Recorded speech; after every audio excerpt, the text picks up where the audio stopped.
자, 그럼 오늘 수업은 자 28장으로 들어가겠습니다. 28장은 실업입니다. 실업. 자, 거시경제는 국가경제에 대해서 다룬다라고 했는데, 그럼 국가경제에서 뭐가 제일 중요하냐? 뭐가 중요하냐? 제일 중요한 것이 경제가 왜 중요하냐? 성장과 물가와 고용입니다. 성장도 사실은 고용을 위해서 있는 거죠. 물론 이제 고용이 다 되고 나면 그다음부터는 좀 더 잘 살기 위해서 더 성장이 필요하겠죠. 그래서 가장 첫 번째로 성장이 필요한 이유 자체가 바로 고용입니다. 그러니까 충분히 일자리를 만들 만큼은 성장해야 되는 거죠. 물론 더 이상 빨리 성장해서 부유해지면 좋겠지만 뭐 그거는 다음 단계고, 첫 번째 단계가 이 일자리를 위해서 성장이 필요하다는 거죠. 그래서 과연 그러면 일자리 또는 일자리가 부족해가지고 아니면 일자리를 못 얻는 경우, 그런 경우를 우리가 실업이라고 그러죠. 그래서 경제에서 가장 큰 문제가 제기된 상태를 실업률이 높아진 상태로 봅니다. 그리고 경제정책은 그 실업률을 낮추는 것에 항상 초점을 맞춰져 있죠. 그 실업에 대해서 여기서 다뤄봅니다. 그럼 먼저 실업이란 것에 대한 지표를 이해를 하고, 현재 우리나라 상황도 이해를 하고, 그 다음에 실업이 왜 발생하는지 여기에 대한 경제학적인 설명을 해보겠습니다. 자, 먼저 실업률에 대한 지표, 그래서 실업률의 측정이라고 하는데, 실업률은 사실은 실업자의 비율입니다. 실업의 율이죠, 그죠? 율이라는 것은 비율이라는 거죠. 그럼 실업자의 비율입니다. 그럼 어디에서의 비율이냐? 취업자와 실업자의 합친 것 중에서, 그걸 이제 경제활동연구라고 그러는데, 그 중에서 실업자의 비율입니다. 그럼 그걸 알기 위해서 먼저 취업자의 개념부터 이해해야 됩니다. 취업자. 취업자는 뭐 나누면 사실은 뭐 좀 여러 개 되지만 크게 봤을 때 이렇게 볼 수 있습니다. 풀타임과 파트타임 취업자. 일하러 다니는 사람. 일하러 다니는 사람. 그 다음에 일은 안 하지만 일시적으로 일을 하지 않는 사람. 고용은 돼 있는데 일시적으로 일을 하지 않는 사람. 이런 거죠. 취업자라는 것은, 일을 하는 사람은 임금을 받고 일하는 사람. 그러니까 직장에 다니는 사람. 그 다음에 직장이 아니더라도 자영업자, 내 가게를 하는 사람도 취업자에 포함됩니다. 당연히 일을 하는 거죠, 그죠? 내 가게를 운영하는 자영업자도. 그 다음에 내 가게에서, 부모님 가게에서 일하고 있는 자식들도 취업자가 됩니다. 가족경영사업체에서 무급수로 일하는 사람들. 뭐 농사 짓는 사람들. 당연히 농사도 자영업이 되는 겁니다. 그리고 집에서 부모님이 농사 짓고 있는데 내가 그걸 도와주면서 일을 하고 있다. 그 경우에도 취업자는 됩니다. 그래서 일하고 있는 사람들을 다 합쳐가지고 우리가 취업자라고 하고, 그런데 이제 그 취업 상태를 풀타임과 파트타임으로 나눌 수는 있겠죠. 그러니까 뭐 월화수목금 매일 출근해가지고 하루 9 to 5 일한다, 9 to 6 일하는 사람도 있겠지만, 뭐 잠시 뭐 일주일에 몇 시간 일하는 사람도 있긴 있을 겁니다. 그런 차이도 있지만 어쨌든 일하는 사람은 다 취업자입니다. 실업 통계를 본다 그러면 이제 이 통계의 기준은 이제 우리나라에서 만든 게 아니라 모든 통계는 다 유엔에서 만듭니다. 이런 기준 자체를. 왜냐하면 이 통계를 가지고 국가 간에 비교를 해가지고 그 다음 뭔가 가지고 개선을 한다든지 정책 방향을 제시해야 되기 때문에 국가 간의 통계의 질이 같아야 됩니다. 그래서 통계 기준을 다 유엔에서 정하는데, 유엔에서 노동통계는 이제 ILO라고 노동기구에서 이걸 담당합니다. 거기서의 통계 기준에 따르면 지난 일주일 동안 1시간 이상 일했는 사람은 다 취업자로 됩니다. 그러니까 파트타임이라고 그러는데, 기준 자체가 뭔가 하면 굉장히 사실은 루스하죠. 루스한 거예요. 지난 한 주일 아니구나. 지난 4주 동안에, 지난 한 달, 그러니까 지난 4주 동안에 1시간 이상 일했으면 취업자로 한답니다. 그게 이제 이 실제 취업의 기준입니다. 그래서 사실은 그 기준이 너무 루스하기 때문에, ILO 기준이, 국제노동기구의 기준이 너무 루스하기 때문에 OECD에서는 기준을 조금 더 강화해 가지고 있습니다. 그래서 지난 4주가 아니라 지난 1주 동안 1시간 일한 사람만 취업자로 간주합니다. 이제 그런 차이는 있는데, 어쨌든 지난 한 주일 또는 지난 한 달 동안에 일한 적이 있는 사람은 다 취업자로 듭니다. 그 다음에 일을 하지는 않았지만 일시적으로 고용되어 있는 사람들, 그러니까 휴가 중이라든지 아니면 질병으로 병원에 있다든지 아니면 뭐 악천후로 건설 현장 같은 경우에는 날씨가 안 좋으면 공사를 못 하죠. 이런 경우에는 이거는 실업이 아니라 이런 경우에도 취업자로 됩니다. 일을 할 수 있고 일할 상태고 언제든지 일을 해야 되는 상태인데 뭔가 특별한 이유 때문에 잠시 일이 스탑되어 있는 거기 때문에 이거는 실업이 아니라 그냥 취업으로 간주합니다. 그래서 이게 이제 취업자의 정의입니다. 데피니션입니다. 그 다음에 실업자는 고용되지 않은 사람을 실업자라고 이야기합니다. 그냥 고용되지 않는 사람은 직업이 없는 경우죠. 뭐 우리가 흔히 백수라는 이야기를 하죠, 그죠? 취업 기회가 그런데 고용되지 않는 사람 가지고만 실업자의 기준이 만족하지 않습니다. 그게 이제 실업자의 필요 조건이고, 그 다음에 실업자가 되기 위해서 또 하나의 조건이 더 필요합니다. 취업 기회가 주어졌더라면 언제든지 일을 할 수 있던 사람이죠. 언제든지 일을 할 수 있고 할 의사가 있는데도 불구하고 고용이 안 된 사람, 그런 사람, 일할 생각이 없는 사람은 실업자도 아닙니다. 그러니까 우리가 백수라고 이야기하면 사실은 실업자라기보다는 일할 생각이 없는 사람이죠. 그렇다면 그런 사람은 사실은 실업자에 포함 안 됩니다. 그러니까 구직 활동 중이거나 아니면 뭐 열심히 일자리를 찾아다니는 그런 사람이 실업자라는 이야기죠. 즉 언제든지 일할 수 있는 그런 준비가 되어 있는 사람, 그러나 고용이 되지 않는 사람. 그 다음에 보다 구체적으로 이야기하면 이것도 이제 최근 4주 동안 취업을 위해서 노력을 했지만 고용되지 않은 사람으로 정의하고 있습니다. 그러니까 최근 4주 내에 구직 활동을 했는 경우에만 실업자로 간주합니다. 안 그러면 실업자가 아니란 거죠. 일할 의사가 없는 걸로 간주하는 겁니다. 그러니까 이 구직 활동에는 뭐 예를 들어서 원서를 냈다든지 아니면 구직 사이트에서 뭐 찾아봤다든지 뭐 등등 여러 구직 활동을 했는 경우에만 실업자로 간주합니다.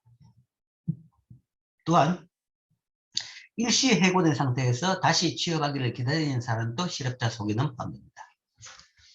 그래서 개념적으로 이제 실업자와 취업자를 이제 이렇게 우리가 정의를 합니다. 자, 그 다음에 취업자하고 실업자에도 포함되지 않는 사람들, 취업자와 실업자에도 포함되지 않는 사람들을 우리는 비경제활동 인구라고 이야기합니다. 뭐 아까 뭐 백수라는 얘기했죠. 그러니까 취업 준비 중인 사람, 취준생 말고 그냥 노는 백수라고 하면 그때는 그런 사람은 비경제활동 인구라고 합니다. 그러니까 경제활동을 할 의사가 없는 사람들이죠. 그런 걸 비경제활동 인구.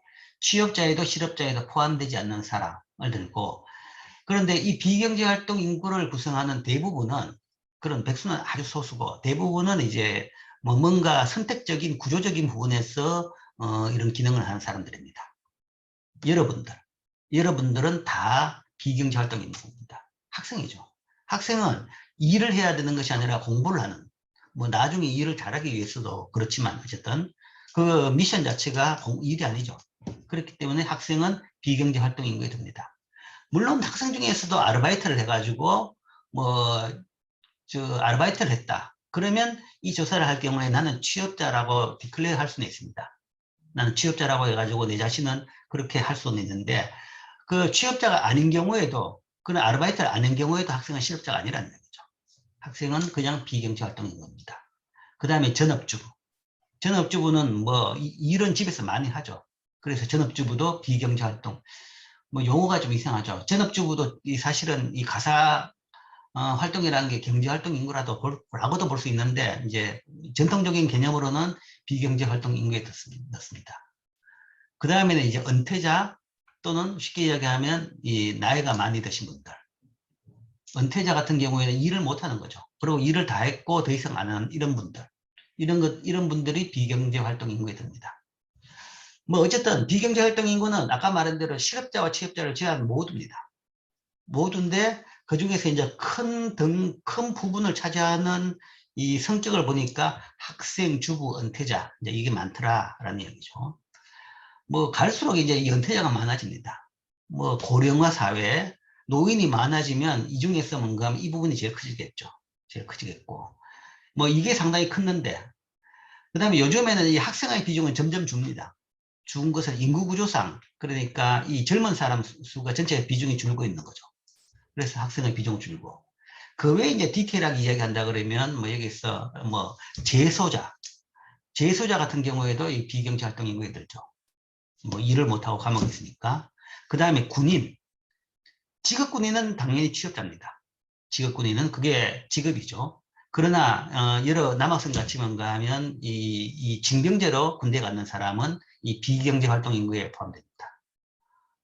뭐 이런 경우는 이제 비경제 활동 인구가 된다. 그죠? 자, 이게 이제 주요 개념입니다. 자, 취업자, 실업자, 비경제 활동 인구라는 거죠. 그런데 이제 여기서 이거 보면 요 취업자와 실업자 두 개를 합쳐가지고 아까 이야기했죠. 경제활동인구라고 합니다.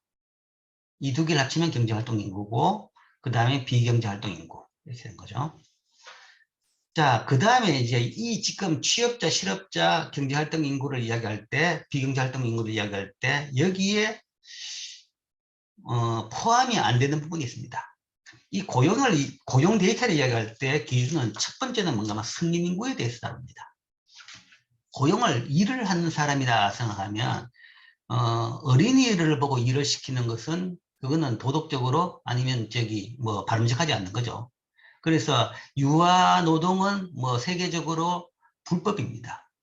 불법임에도 불구하고 뭐 아주 뭐 저발전국 같은 경우는 그런 경우가 비일비재하지만 정상적인 경제에서는 유아 노동은 불법으로 되어 있습니다. 그래서 이 노동 통계를 다룰 때 여기 다루는 대상은 15세 이상 인구에 대해서만 다룹니다. 그래서 성인 인구, 물론 성인을 결정하는 기준 자체가 뭐 여러 개에 따라 다릅니다.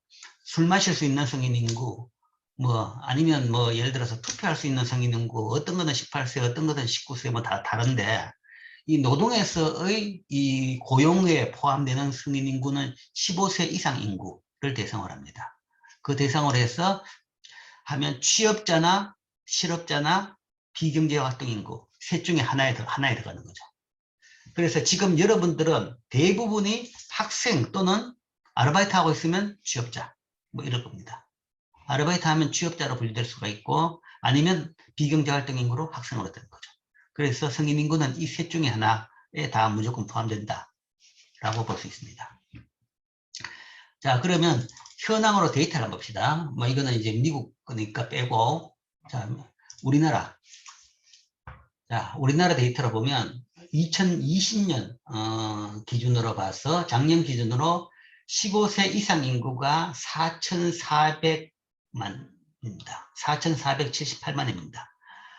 우리나라 인구가 지금 한 5,150만 정도, 5,200만이 조금 안 되는 그 정도일 겁니다. 5,200만이 조금 안 되는데 그 중에서 그러니까 14세까지가 거의 한 7천만 정도 된다. 700만 정도 되죠.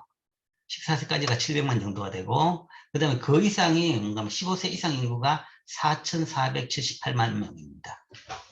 이 중에서 구성을 보면 취업자가 2,700만 명입니다. 2,670만 명, 2,700만 명 정도죠.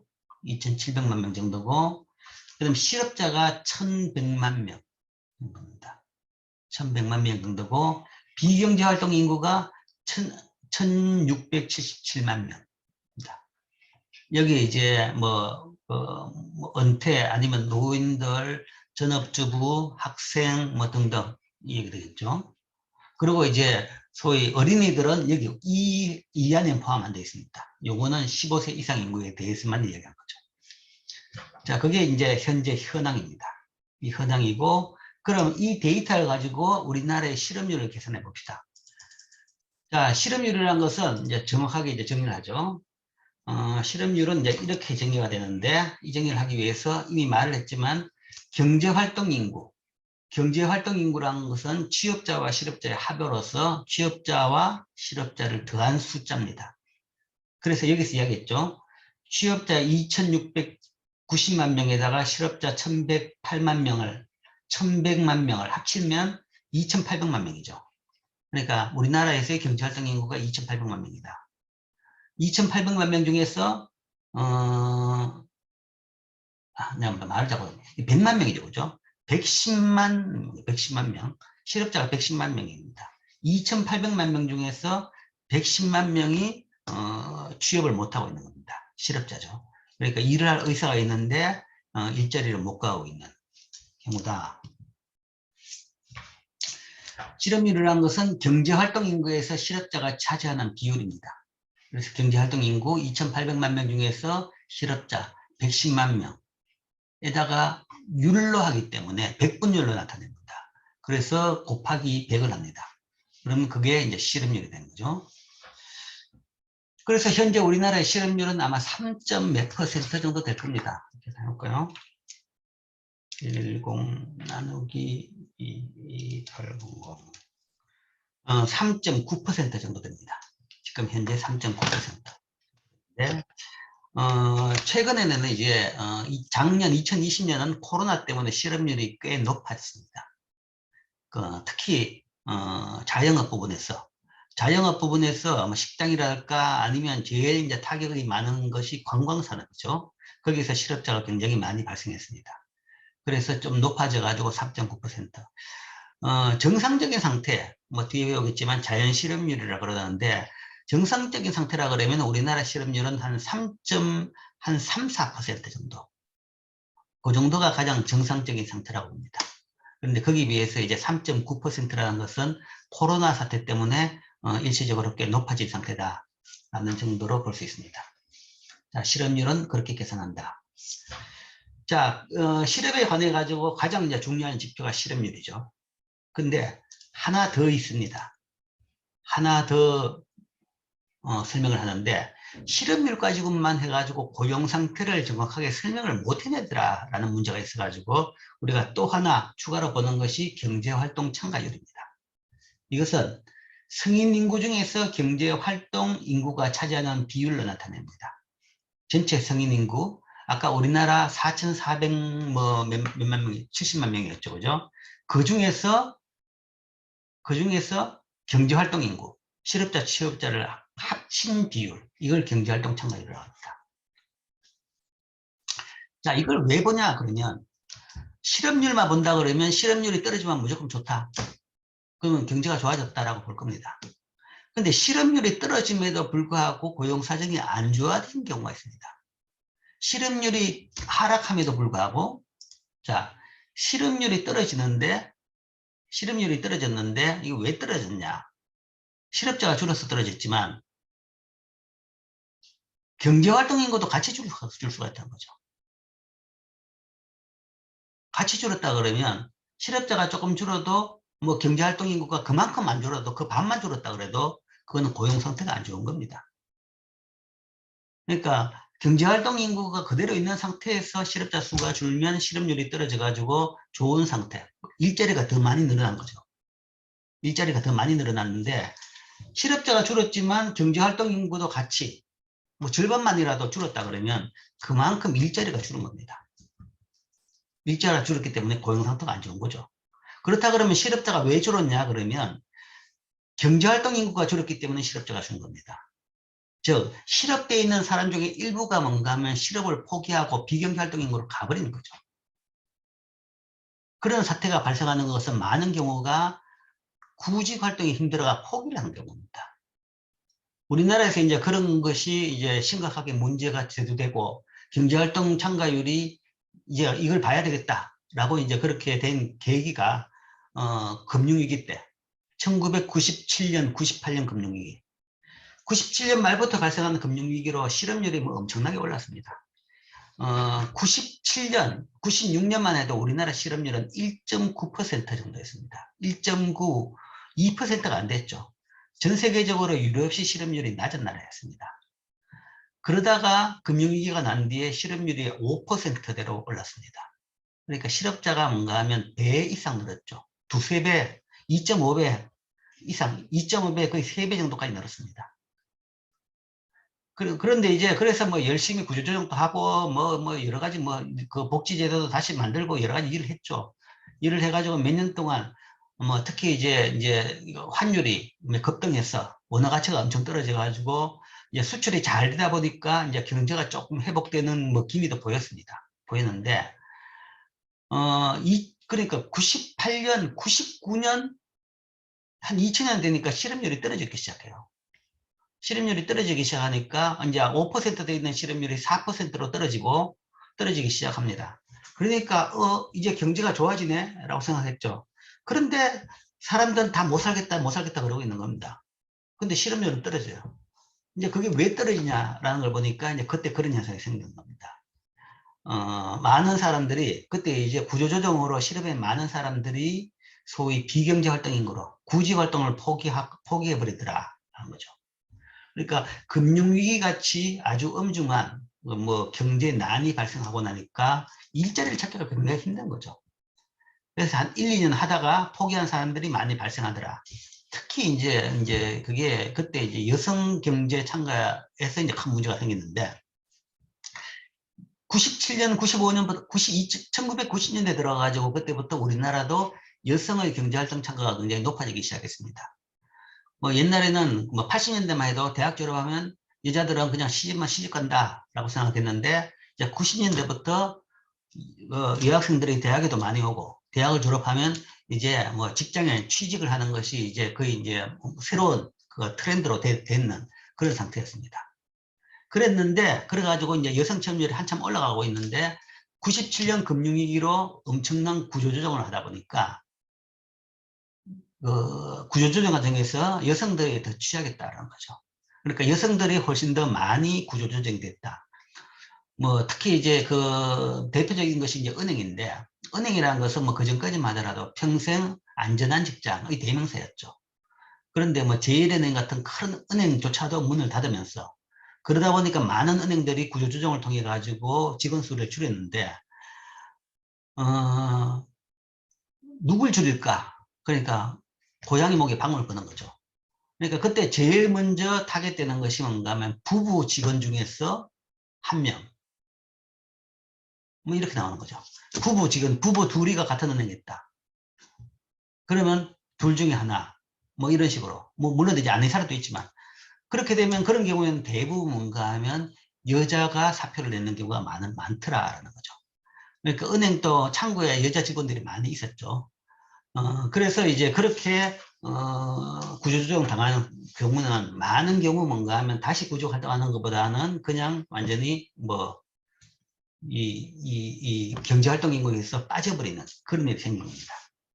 그래서 실업률이 낮아졌다고 고용 상태가 좋아졌다고 보장이 안 된다는 거죠. 그래서 또 봐야 되는 것이 지금 이야기한 이겁니다. 경제활동 참가율. 이게 떨어지면 성인 인구 중에서 경제활동 인구가 떨어진다 그러면 전반적인 일자리가 줄어든다는 얘기입니다. 일자리가 줄어든다 그러니까 이것도 고용 상태로 안 좋은 거죠. 안 좋은 거다.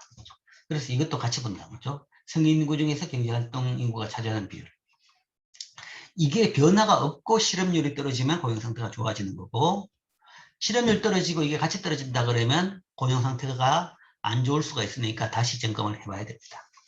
그래서 이 두 지표, 실업률과 경제활동 참가율이 고용에 대해서 이제 가장 우리가 기본적으로 보는 지표입니다. 자, 기본적으로 보는 지표. 자, 기본 지표를 이제 봤습니다. 그래서 고용을 판단할 수 있는 수단, 그 다음에 방법을 여러분들 배운 거죠. 그러면 이제 그 수단과 방법을 이용해 가지고 여러분들이 이제 한번 평가를 해봅시다. 여기서 이제 한 예가 나오는데 이건 뭐 미국인데 뭐 별로 이제 우리나라하고 상관이 없을 수도 있지만 일부는 상관이 있습니다. 그래서 한번 봅시다. 소위 뭐 불평등이면 불평등이고 불균형이면 불균형. 경제에서의 소위 이제 문제점 이제 이런 데이터에서 딱 나옵니다. 실업률을 본다 그러면 이렇게 나눴습니다. 백인과 흑인, 그 다음에 남성과 여성으로 나눴습니다. 그러니까 백인의 실업률은 한 2, 3%, 흑인의 실업률은 5, 6%. 그러니까 미국에서 보니까 백인보다 흑인의 실업률이 높더라. 그 있고.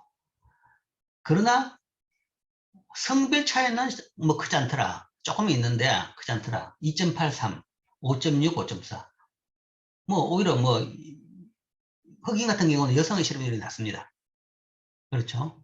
그러니까 이걸 보면 남녀 간의 실업률 차이는 크지 않다라고 보이는데 대신에 미국에서는 남녀 성별 실업률 차이는 문제가 안 되고 인종 간 실업률 차이가 굉장히 큰 문제가 되구나라는 걸 알 수 있습니다. 자, 이 데이터로서 그런 걸 알 수 있죠. 그러나 경제활동 참가율을 본다 보면 조금 다른 해석이 되는 거죠. 경제활동 참가율을 본다 그러면 백인 중에서 남자는 90%, 여자가 75%. 흑인 중에서 남자는 83%, 여자는 70%. 그러니까 구조적으로 여자가 경제활동 참가율이 낮다라는 거죠. 낮다. 뭐 그걸 가지고 좋다 나쁘다가 이야기할 부분은 안 됩니다. 그냥 이거는 이제 뭐 전업주부들이 꽤 있으니까 이렇게 되는 거죠. 그래서 경제활동 참가율로 본다 그러면 뭐 이 남녀 차는 이렇게 나타나더라. 뭐 여기에서 경제활동 참가율에 있어 가지고는 인종차는 별로 안 나타난다라는 거죠. 그래서 뭐 요 정도 좀 차이는 나지만 또 그 여성에서는 또 저기 백인보다는 흑인들이 더 많고 뭐 이런 거죠, 그죠? 그래서 별 차이가 안 나는데 어쨌든 경제활동 참가에서는 성별로 그 차이가 나더라. 그러니까 옛날에 비해서는 여성의 경제활동 참가가 높아졌지만 여전히 아직도 미국에서도 여성은 남성보다 경제활동 참가율이 낮다. 그래서 상당한 많은 전업주부들이 뭐 있다라고 볼 수 있겠죠. 그렇지만 이 남녀들이 직장에 들어간다 그러면 실업률에서는 남녀 차이는 안 나는데 이런 식으로 이 인종 간의 차이가 나더라. 흑백에 따라서 이렇게 차이가 나더라. 라는 것을 알 수 있죠. 그렇다 그러면 문제가 어디 있고 그럼 이 문제를 어떻게 해결할 것인지 여기서 이제 고민해야 되겠죠. 그 다음에 또 보면 이것의 대부분이 뭐냐라는 이야기죠. 왜 그럼 흑인들의 실업률이 높냐에 대해 가지고 이 부분을 조금 더 잘 나타내는 부분이 이 연령을 좀 나누어서 본 겁니다.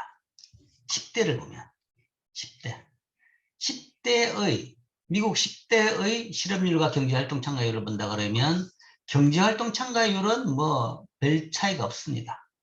뭐 어쨌든 10대이기 때문에 낮기는 낮죠. 많은 사람들이 학생이니까 비경제활동 인구가 됐을 겁니다. 그런데 어쨌든 뭐 특별히 그렇다고 해가지고 백인들이 학생이 많고 흑인 학생이 적은 것도 아니죠. 경제활동 참가를 본다 그러면 오히려 백인들이 더 많습니다. 그 이야기는 학교 안 다니고 일하는 사람이 더 많다는 이야기죠. 흑인들이 학교 안 다니는 사람이 더 많을 것 같은데 학교 안 다니는 게 더 많을지 모르지만 어쨌든 경제활동 참가율은 더 낮다라는 이야기죠. 학교도 안 다니고 일도 안 하는. 그러니까 학교 안 다니면 학교 안 다니가지고 경제활동을 많이 할 것 같은데도 불구하고 흑인들이 경제활동 참가율이 낮다는 거죠. 그 이야기는 비경제활동 인구가 많다는 이야기입니다. 뭐 이제 대우 뭐냐 뭐 이런 거죠. 영화 같은 데 보면 이제 이 갱스터 뭐 골목에서 뭔가 모여가지고 그런 거 하는 거 이게 사실은 많죠. 지금 미국에서 제일 큰 문제가 그거죠. 그러니까 젊은 흑인 애들이 뭔가 하면 주로 그런 식으로 해가지고 뭐 경제활동도 안 하고 그냥 그래 있다가 거의 뭐 한 3분의 1, 4분의 1 정도가 뭔가 하면 20대, 10대 다 감옥에 한 번씩 들어가는 이제 이런 일이 발생하고 있는 거죠. 그래서 경제활동 참가율이 이렇게 되는 것이고, 그 다음에 경제활동 참가를 했더라도 보면 실업률이, 이 성별의 차이 가지고는 별로 없지만 이 차이가 엄청나죠. 10%, 그 25%까지 올라갑니다. 그러니까 실업률이 왜 5%냐? 10대에서 실업률이 거의 20%, 25% 되니까 이렇게 오는 겁니다. 그러니까 미국 흑인 10대들은 뭐 이런 심하게 이야기하면 진짜 살아남기가 쉽지가 않다라고 이야기할 정도로. 그러니까 정상적으로 이 직장을 이 가지게 되는 나이까지 사는 게 쉽지 않다고 할 정도로 굉장히 이제 뭐 방황인이라든지 방황이라고 이야기할까? 어쨌든 이제 험악한 사정에서 뭐 세상을 보내고 있는 거죠.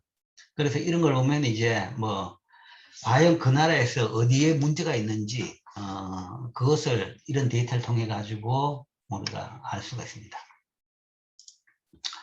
뭐 간단하게 다시 설명하면 여러 인구 집단에서의 노동시장 경험, 일반적으로 한 경제 구성원의 노동시장 경험은 그들이 어느 인구 집단에 속해 있는가에 따라 큰 차이를 보이고 있는데 주 근로 연령, 그러니까 위에서 보이는 이거죠, 그죠? 이겁니다. 여기서 본다 그러면 여기서 보면 주 근로 25세에서 54세 여성, 경제활동 참가율은 남성보다 낮지만 뭐 남자도 조금 낮죠.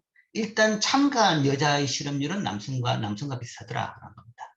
그러니까 낮은 이유는 남성보다 낮은 이유는 여성은 전업주가 많기 때문에 이제 낮긴 낮습니다. 낮긴 낮고 그렇지만 일단 일을 하려고 그러면 실업률에는 차이가 없더라. 그다음에 주 근로 연령 흑인들을 보면 경제활동 참가율은 백인하고 비슷하더라. 거죠. 그런 데는 차이가 없는데 실업률은 굉장히 높더라.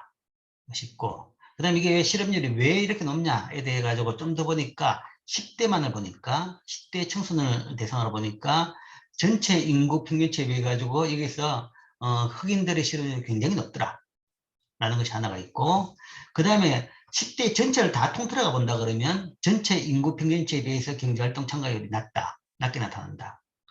여기 대해서 왜 그러냐 그러면 뭐 답은 뻔하죠. 이건 학생이 많기 때문에 하는 이야기죠. 10대라는 것은 사실은 요즘 세상에 쓰는 10대는 일하는 나이가 아니고 공부하는 나이다. 뭐 우리나라 같은 경우에는 거의 뭐 70% 80%가 대학을 가죠. 그렇다 그러면 거의 뭐 10대에 일하는 사람은 거의 없습니다.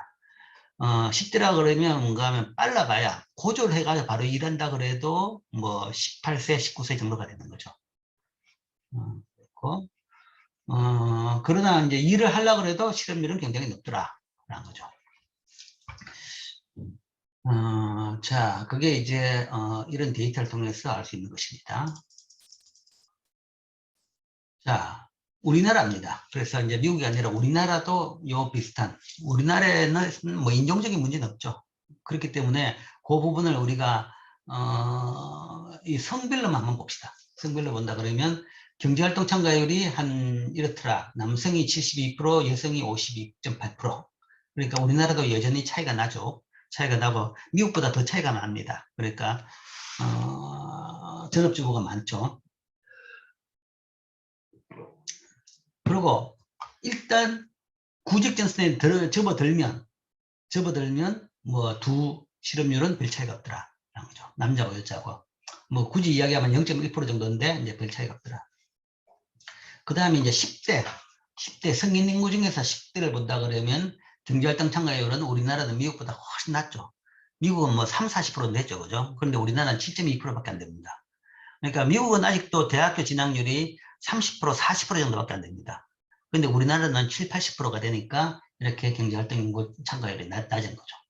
뭐 남녀 차이 없이 낮습니다. 뭐 이 의미 있는 차이는 아닌 것 같고.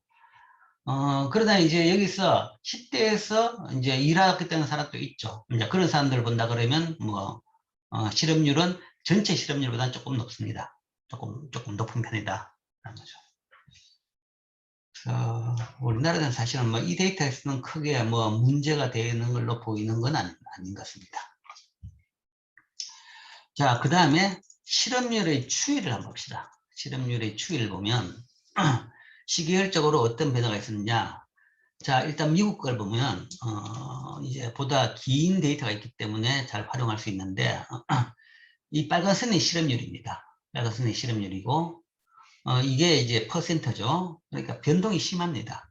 심한 것이 뭐 전체적으로 봐가지고는 한 4에서 6%이 사이에 딱 있는데 높을 때는 10%까지 올라가죠.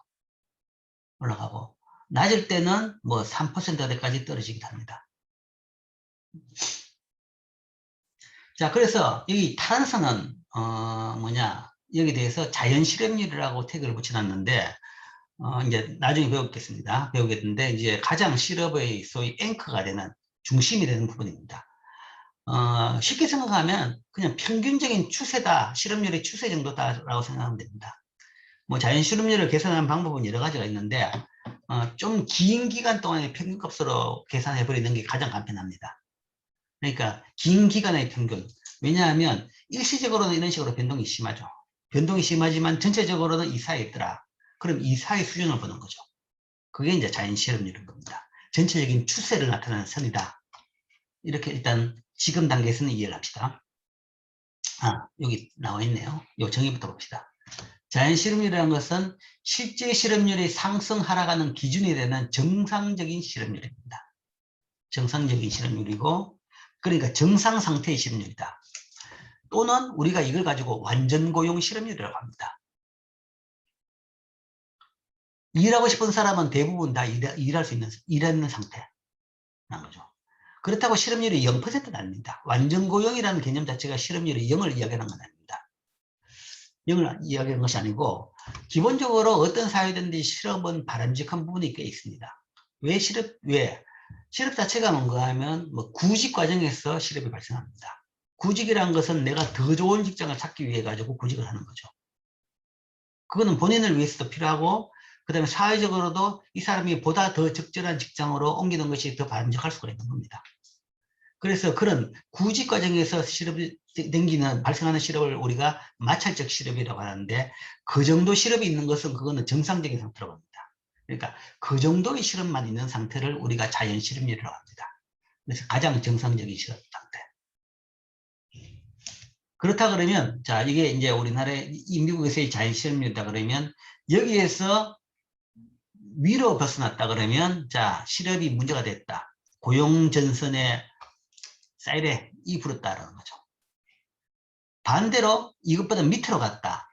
그러면 이때는 이게 좋은 게 아닙니다. 이때는 우리가 경기 과열이라고 합니다. 자연 실업률보다 실업률이 낮아졌다. 그 이야기는 일할 사람이 없다는 이야기입니다. 일할 사람이 없어가지고 뭔가 하면 일 안 하겠다는 사람도 끌어와가 일시키고 뭔가 하면 진짜 서로 인력 정탈전이 일어나고 있는 그런 상태다. 뭐 그래서 고용 일자리가 많아져가 좋은데라는데 이제 그 부분은 좋을지 모르지만 그렇게 되면 결국은 물가가 많이 오르고 여러 부작용이 생깁니다.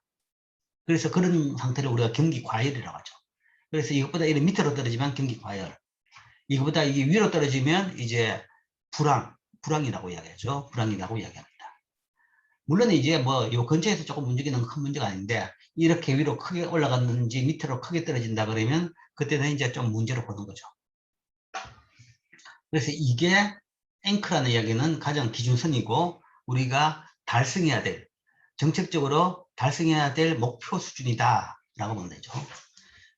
자, 그 다음에 한번 봅시다. 이게 이 파란 선이 전반적으로 떨어지고 있죠. 떨어지고 있죠. 그러니까 이건 미국 예지만 떨어지고 있죠. 뭐 이거는 이제 바람직한 상태죠. 그런 이제 정상적인 실업률 자체가 뭔가 하면 조금 더 낮춰야 된다라는 이야기입니다. 그건 이제 왜 그래 됐냐 그러면 옛날보다 이제 구직 과정에서의 실업률이 많이 낮아졌습니다. 그런 부분입니다. 이 실업률은 거의 구직 과정에서 발생하는 실업이죠. 실업만을 구성하는 거죠. 이 파란선은. 근데 그게 옛날보다 낮아진 것은 옛날에는 직장을 구직을 하려고 그러면 어디에 자리가 있는지 찾기가 굉장히 힘들어요. 신문을 다 뒤지고 뭐 야단입니다.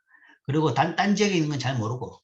그런데 뭐 70년대 이후부터 이제 PC, 인터넷, 그저게 지금 뭐 구직 정보 그런 것은 굉장히 뭐 거의 완전 정보에 가까울 정도로 쉽게 접근이 가능합니다. 이제 그런 이제 여러 사회적인 변화 자체가 이 자연 실업률을 이렇게 낮추게 만든 그런 원인 중에 하나입니다. 자, 이런 거 보면 뭐 여기서 이제 쭉 보면 이제 역사가 보입니다. 역사가 보이는 것이 뭐 미국에서도 이게 왜 이때 이렇게 높아졌느냐? 이게 석유 파동입니다. 70년대 초에 미국의 석유 파동이 발생했죠. 오일쇼. 그러니까 중동 국가들이 중동 산유국들이 오펙이라는 카르텔을 만들어 가지고 석유 공급량을 확 줄여버렸습니다. 그러니까 석유 가격이 세계적으로 엄청나게 오르면서 전 세계적인 이 불황을 겪었습니다. 그것 때문에 그렇고 이것도 2차 석유 파동. 2차 석유 파동과 그 다음에 나중에 배우겠지만 뭐 이번 학기 못 배우더라도 그 시간에 배울 거지만 이 폴 보크 샥이라고 합니다. 물가를 잡기 위해 가지고 강력한 통화 긴축 정책을 했습니다. 중앙은행이. 그러고 나니까 이제 거기에 따른 뭐 비용으로서 이렇게 실업률이 높아졌습니다. 그러니까 이거는 정책적으로 의도적으로 이렇게 실업이 발생하도록 만드는 거죠. 만든 대신에 이제 왜 그러냐 그러면 물가를 잡은 겁니다. 물가를 잡고 그 다음에 뭐 요거는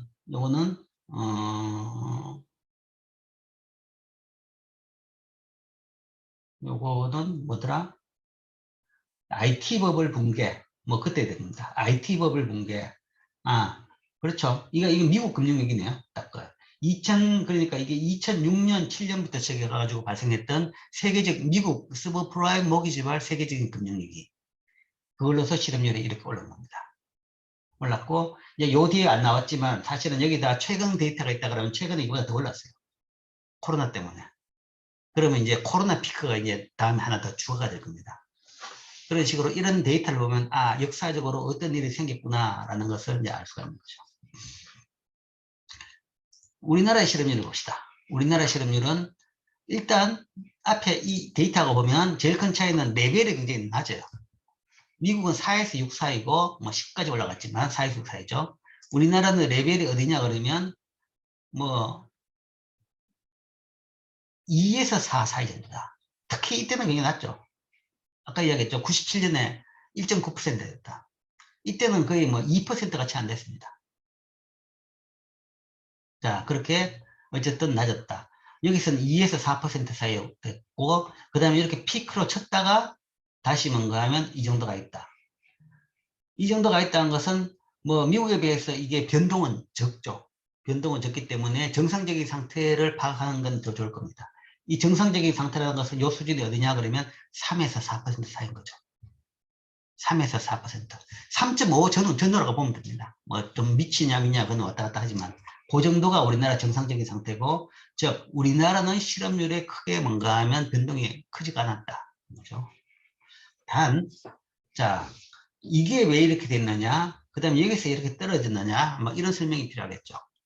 이 피크가 왜 발생했느냐, 그러니까 제 70년대부터 거의 이 50년에 걸쳐 가지고 아주 두드러진 최고의 하나의 피크가 있는데, 이거는 아까 말한 금융위기죠.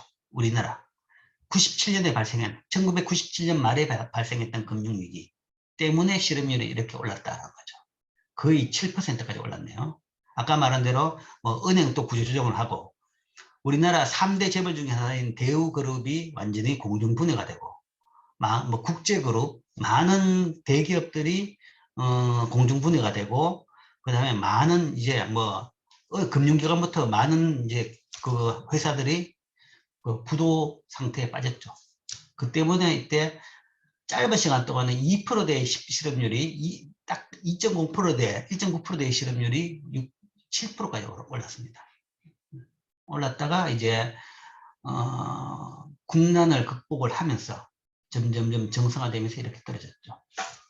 떨어졌는데, 자, 이 피크를 설명했고, 그 다음에 이제 이때의 추세야. 이때가 이제 점점점 떨어지죠. 이거는 이제 경제 발전을 더하면서 점점점 일자리가 더 많아졌다라는 겁니다. 많아지고, 그 다음에 또 아까 말한 대로 뭐 마찰적 실업도 줄었다는 거죠. 그러면 구직 시스템 같은 것이 훨씬 더 좋아지면서 그런 마찰적 실업도 줄었다. 그래서 전반적으로 이렇게 실업률이 떨어진 추세였다. 그래서 이게 뭐 최고조로 떨어진 겁니다. 떨어졌는데, 자, 그 다음에 어떤 한 충격이 있어야 실업률이 높아졌다가 다시 정상화됐다 그러는데, 이 정상화가 왜 그럼 이 수준으로 안 갔냐 하는 거죠. 이 수준으로 안 갔냐에 대해 가지고 이게 이제 안 갔습니다. 이 수준에 못 갔는데, 그걸 가지고 우리가 뭐 히스테레시스라는 가설을 이야기합니다.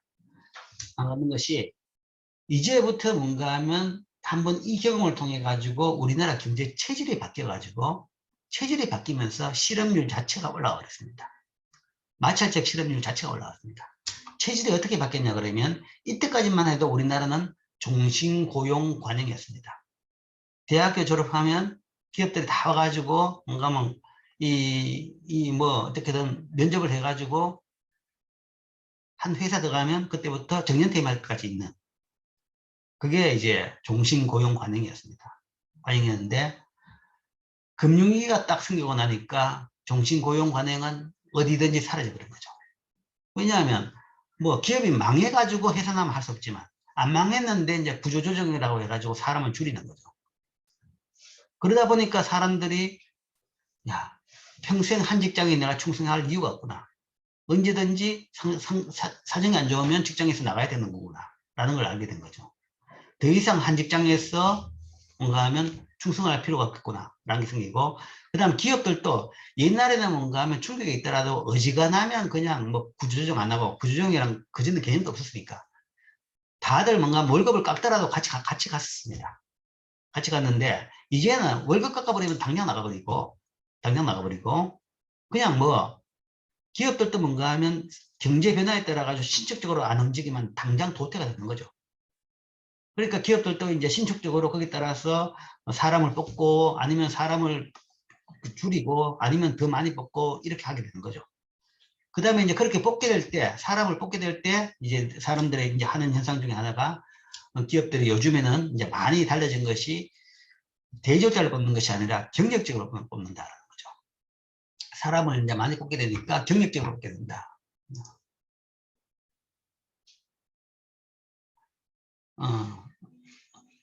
자, 지금 저기 예, 정광근이 지적을 주는데 예, 잘 이야기했습니다. 그러니까 요기에 대한 이야기였을 건데요. 요게 뭘까라고 했는데 이걸 이제 아까 내가 이야기했죠. 미국에서 2000 그러니까 7년 8년에 발생했던 이 대실업은 소위 서브프라임 모기지발 금융위기라고 하는데 속칭 또 리먼 사태라고 이야기하죠.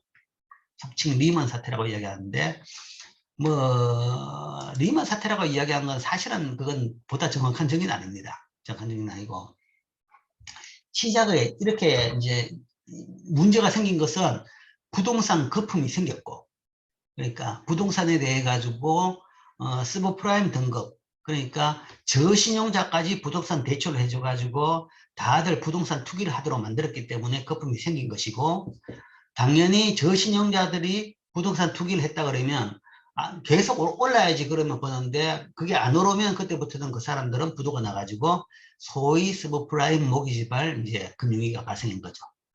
근데 이제 그 발생하는 과정에서 보면 그러면 첫 번째 이제 저신용자한테 돈을 빌려준 기간부터 망하기 시작하는 거죠.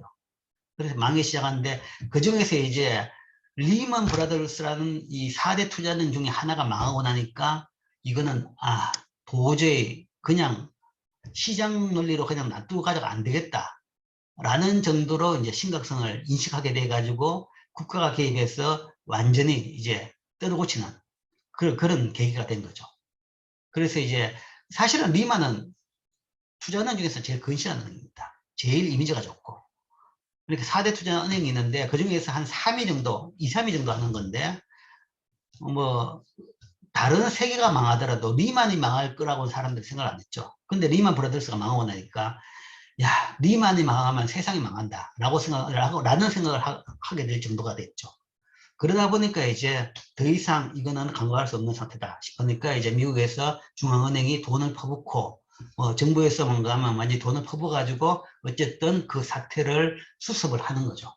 그래서 이제 그게 하나의 계기가 됐기 때문에 속칭 리만 사태라는 표현을 쓰긴 씁니다. 쓰긴 쓰는데 저는 이제 그런 계기 때문에 그렇고 실제적으로 원래 이 사태의 성격 자체로는 미국 서브프라임 모기지발 금융위기라고 이야기합니다. 오케이. 잘 이야기해 줬고요.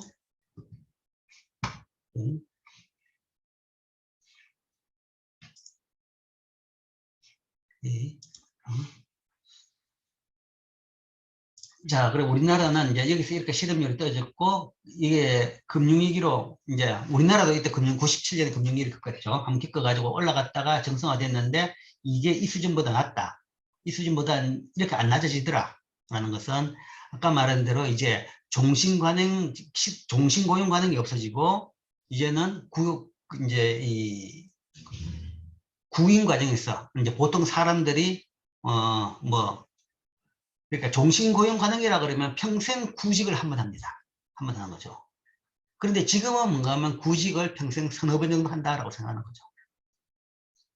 그러니까 뭐 서양식의 그런 그 고용 관행으로 바꾸는 거죠.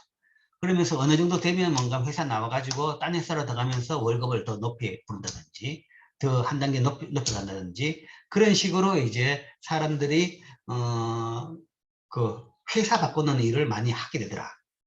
그러면 평생 다들 한 번 직장 구직했는데 평생 다들 두 번 구직했다.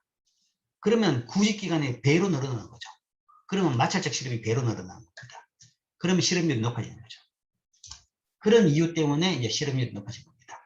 높아져가지고, 그러나 이거 자체도 뭔가 하면 이 정도 수준은 정상적으로 보는 겁니다.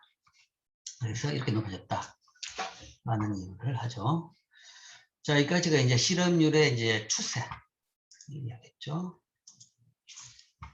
거기서 이제 파란 선은 자연 실업률이고, 우리나라 데이터에서는 이게 없었죠. 어쨌든 정상적인 상태다. 그 다음에 이제 경기적 실업이라는 걸 씁니다. 이거는 자연 실업률을 벗어난 실업이라고 하는데, 뭐 이 그림으로 이야기한다 그러면 이런 것이 경기적 실업이죠. 경기적. 이거는 경기적 마이너스 실업. 이 파란색을 벗어난 이거 부분. 이런 걸 사이클이라고 하죠. 호황이고 불황이고, 이거는 뭐 잠시 스쳤다 지나가서 다시 불황이고, 호황이고 불황이고, 호황이고 불황이고, 이런 식으로 경기가 그러니까 비즈니스 사이클이라고 합니다. 경제가 좋고 나쁨이 이렇게 사이클로 왔다 갔다 하는 거죠. 거기에 따라 가지고 발생하는 실업을 경기적인 실업이라고 합니다. 그리고 그 경기적인 실업의 부분 자체는 이 파란 선과의 차이다. 차이로서 알 수 있는 거죠.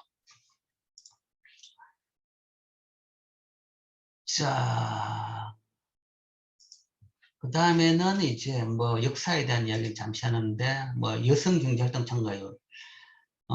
뭐 우리나라나 미국이나 같은 이야기입니다. 지난 100년 동안에 여성 역할이 많이 변했죠. 변했고, 이제 역할도 변했고, 이제 또 참가율이 높은 것이 기술이 많이 발전해가지고 참가율이 높아진 것도 있습니다. 그러니까 가계 노동이 옛날보다 뭔가 하면 시간을 훨씬 절약할 수 있도록 많이 바뀌었죠. 많이 바뀌었기 때문에, 그러니까 뭐 세탁기라든지 아니면 뭐 쿠킹 시스템이라든지 온갖 것이 뭔가 간편하게, 전문적인 여성만이 할 수 있는 것이 아니라 뭔가 남자도 할 수 있을 정도로 간편하게 바뀌었기 때문에 이제 여성도 경제 활동을 할 수 있는 이런 환경이 된 것이고, 그러니까 새로운 기술 발달, 가사노동에 투입해야 될 시간이 간편인 거죠. 그 다음에 이제 산하 제한의 기법의 개선으로서, 옛날에는 뭔가 하면 이제 뭐 그러니까 그걸 방법을 잘 몰랐죠. 피임 방법을 잘 몰랐기 때문에, 뭐 한참 옛날이지만 뭐 그렇게 옛날도 아닙니다. 한 3, 40년, 우리나라도 한 3, 40년, 4, 50년 전만 해도 그런 셈이었죠. 그렇기 때문에 뭐 다 집중, 어떤 집은 뭐 애들이 뭔가 하면 8명, 10명씩 놓기도 하는 거죠. 근데 이제 그런 것들에 대한 이해가 다 높아지니까 일반적으로 자녀 수가 다 감소합니다. 그러면 뭐 자녀 양육 기간이라는 것이 뭔가 하면 이제 시급한 어릴 때라는 것은 뭐 한 10년 내에 다 끝나는 거죠. 그렇다 그러면 긴 시간이 있기 때문에 이제 여성 참가가 많아지는 겁니다. 그다음에 정치 사회적인 태도의 변화.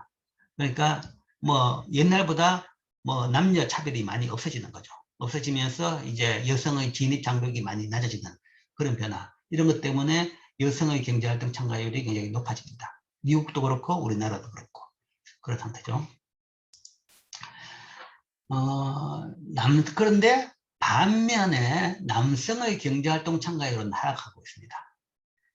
하락하고 있는데, 이게 이제 하나는 긴 교육기간이 길면서 뭐 예를 들어서 옛날에는 10대에서 경제활동 참가율이 높았는데 그것이 급격하게 떨어지더라. 이제 그런 부분이 있고, 그 다음에 은퇴 연령이 하락하고 평균 수명이 증가하더라라는 거죠. 은퇴 연령이 하락하면 뭐 빨리 은퇴하니까 이제 비경기 활동으로 많이 가는 거고, 뭐 그런 건 많지는 않을 거지만 더 큰 건 이겁니다. 평균 수명이 늘어난다 그러면 소위 노인으로 있는 기간이 길죠. 그러면 전체 인구 중에서 노인이 많으니까 경제활동 참가율이 떨어집니다.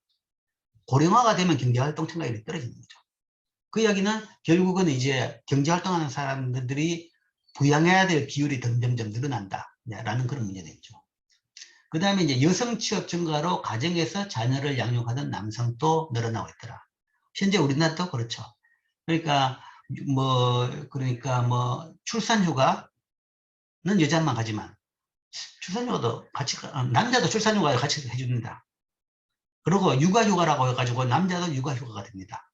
그런 식으로 어떤 데는 뭔가 하면 여자가 나가서 일하고 남자가 전업주부를 하는, 요즘에는 그런 집단도 꽤 뭐 많지는 않지만 종종 보입니다.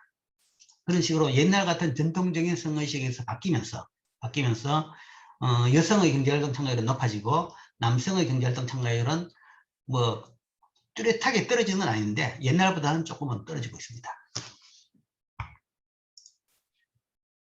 우리나라의 50년대 이후 성별 경제활동 참가율을 본다 그러면 여성은 40%도 안 됐는데 급격히 올라가는 거죠. 급격히 올라가가지고 지금은 거의 한 55% 정도까지 올라갔습니다. 이렇게 쭉 올라가다가 요때 좀 떨어지죠. 요때 떨어지는 거죠. 이게 요때 떨어지는 것이 금융위기입니다. 97년 금융위기로 여성의 경제활동 참가율이 이렇게 좀 떨어졌죠. 떨어졌다가 최근에 다시 지금 오르는 추세로 올라가고 있습니다. 올라가 있고 남성은 뭐 옛날에 비해 가지고 쭉 떨어지고 있습니다. 이게 뭐 남성이 전업주부를 하는 경우도 있지만 이건 많은 경우는 그겁니다. 이거는 이제 노인들이 많아져서 그런 거죠. 오래 살게 때문에 전반적으로 이제 노인들의 비중이 많아지면 떨어지는 그런 부분도 있죠. 최근에 이게 떨어지는 부분은 아마 그럴 겁니다. 남녀 성의 고정관념이 많이 깨짐으로써 이제 이런 부분이 이제 두드러지는 걸로는 볼 수 있습니다. 그래서 이제 옛날에 비해서 이 격차는 굉장히 줄었죠. 옛날에는 배 이상이었습니다. 여성 중에서는 뭐 30% 정도, 남성은 거의 90%가 이랬는데 3배죠, 그죠? 거의 3배 가까이 차이가 났는데 지금은 그 차이라는 것이 거의 한 10%, 15% 정도밖에 차이가 안 날 정도입니다. 자,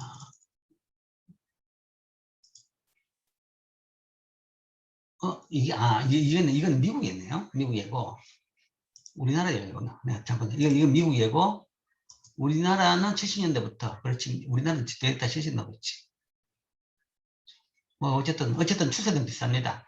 남성은 떨어지고 있고, 여성은 올라가고 있고. 근데 그걸 보면 미국 예하고 비교해 본다 그러면 아직은 멀었습니다. 우리나라가. 미국은 지금 이제 거의 차이가 없죠. 거의 차이가 없는 이 정도인데 15% 정도 차이밖에 안 나는데 우리나라는 지금 이제 뭐 50%, 70%, 20% 이상의 차이가 나고 있습니다. 그 이야기는 아마 이게 좀 더 올라갈 겁니다. 좀 더 올라가고 이게 요겁니다. 요때가 탁 떨어진 것이 금융위기 때문에 여성 경제활동 참가율이 떨어졌고 그 뒤에 다시 이제 지금 회복해가지고 계속 올라가고 있죠. 자, 이게 경제활동 참가율, 고용의 추세, 고용의 역사적인 추세에 대한 얘기입니다. 자, 실업률에 대한 이야기까지 했습니다. 자, 잠깐만요. 오케이. 그러면 오늘은 이까지 실업률에 대한 데이터와 그러니까 데이터를 어떻게 계산하는지, 그 다음에 우리나라에서 실업률이 이제 과연 뭐 어느 정도고 지금 어떻게 되어 왔는지, 그런 정도까지만